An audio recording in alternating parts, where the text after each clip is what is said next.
Tahukah kamu, pasukan Islam pernah mengepung satu benteng selama 21 tahun tanpa henti, hanya demi membuktikan bahwa janji Allah bagi orang yang sabar itu nyata. Inilah kisah pengepungan Candia di Pulau Kreta, sebuah pertempuran epik yang tercatat sebagai salah satu pengepungan terpanjang dalam sejarah umat manusia. Bayangkan, sebuah generasi prajurit lahir, bertempur, dan gugur di medan yang sama. Namun semangat juang mereka tidak pernah padam sedikit pun. Semuanya bermula pada pertengahan abad ke-17. Sultan Mehmed keempat, pemimpin Kekaisaran Utsmani, menyadari bahwa Pulau Kreta adalah sarang perompak yang terus mengancam rute kapal peziarah haji dan pedagang muslim menuju Makkah. Menyadari tanggung jawab besar untuk melindungi umat Islam, Sang Sultan menginisiasi kampanye militer. Keputusan ini bukanlah semata untuk ambisi duniawi, melainkan sebuah ikhtiar suci untuk mengamankan wilayah laut dan menegakkan keadilan di perairan Mediterania. Namun, armada Utsmani harus berhadapan dengan Benteng Candia, mahakarya arsitektur militer milik Republik Venesia yang diklaim tidak bisa ditembus oleh senjata apapun di masa itu. Tahun demi tahun berlalu, serangan demi serangan dilancarkan, meriam demi meriam ditembakkan. Namun, tembok Candia seolah menertawakan usaha keras mereka. Banyak bangsa lain mungkin akan menyerah pada tahun ke-5 atau ke-10, menganggap misi ini sebagai sebuah kemustahilan dan hanya membuang-buang sumber daya secara sia-sia.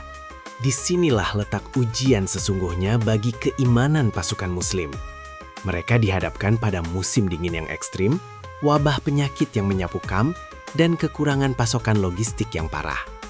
Namun, ajaran Islam menanamkan bahwa ketawakalan bukanlah bersikap pasrah tanpa melakukan apa-apa, melainkan menyandarkan hati sepenuhnya kepada Allah setelah berusaha sekuat tenaga.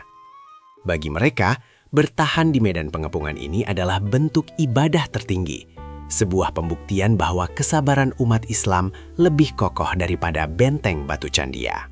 Memasuki dekade kedua pengepungan, Wazir Agung Fazil Ahmed Pasha mengambil alih komando langsung di garis depan. Kehadirannya menyuntikkan nyawa baru ke dalam tubuh pasukan yang kelelahan. Ia mengingatkan kembali niat awal perjuangan mereka, menyatukan barisan yang renggang, dan merancang strategi baru. Di bawah kepemimpinannya yang brilian, pasukan Utsmani tidak lagi hanya mengandalkan serangan frontal yang memakan banyak korban, melainkan membangun jaringan parit yang rumit dan mendirikan basis pertahanan kuat di sekitar musuh. Pertempuran pun berubah drastis menjadi perang bawah tanah yang mengerikan dan sangat menguras tenaga fisik. Siang dan malam tanpa henti, pasukan Islam menggali terowongan berliku tepat di bawah fondasi raksasa Benteng Candia, berpacu melawan pasukan musuh yang juga menggali dari arah berlawanan. Setiap sentimeter kemajuan dibayar mahal dengan keringat dan tetesan darah. Inilah visualisasi nyata dari keimanan mereka yang dalam. Mereka terus bekerja dalam kegelapan pekat, sangat yakin bahwa cahaya kemenangan pasti ada di ujung keputusasaan. Hingga akhirnya, pada tahun 1669, setelah 21 tahun lamanya, keajaiban dari kesabaran itu membuahkan hasil nyata.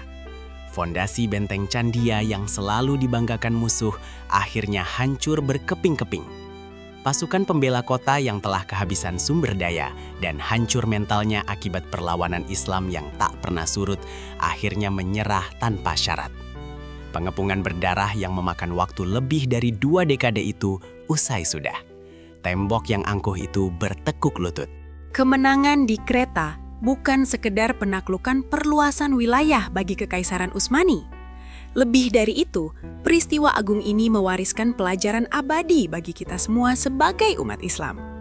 Bahwa di balik setiap kesulitan hidup yang sangat panjang, di balik doa-doa lelah yang seolah belum terjawab, selalu ada rencana besar dari Sang Pencipta yang lebih indah.